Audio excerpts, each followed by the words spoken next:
పరిష్కరించలేకపోయాడు.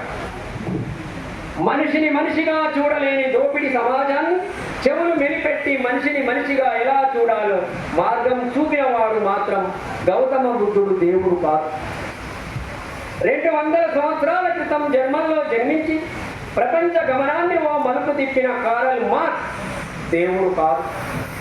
అదే 200 సంవత్సరాల క్రితం భారతదేశంలో జన్మించి నిరక్షరాస్య ప్రపంచాన్ని అక్షరాస్యులుగా మార్చి ఆధునిక భారత నిర్మాతలైన విప్లవ దంపతులు మహాత్మా జ్యోతిరావు సావిత్రిబాయిలు దేవతలు కాదు. 145 సంవత్సరాల క్రితం అగ్రకులాలు మాత్రమే అనుభవిస్తున్న అన్ని రంగాల్లో 50% రిజర్వేషన్లు కల్పించిన ఛత్రపతి సాహు మహారాజ్ దేవుడు కాదు. 125 సంవత్సరాల క్రితం జన్మించిన డాక్టర్ బాబాసాహెబ్ దేవుడు కాదు. ఒంటికి ముంత నడుముకు చీపురు పెట్టిన సమాజాన్ని చావు దెబ్బతీసిన వాడు మనిషి.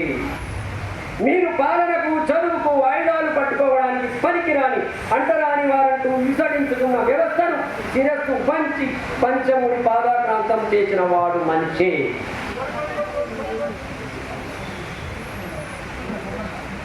ఆయనే అంబేద్కర్.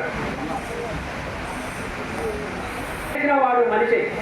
కల్తీ ఎరువుల నుండి కల్తీ కళ్ళు వరకు 10 రూపాయల వడ్డీ నుండి కట్టి బానిసల కంటే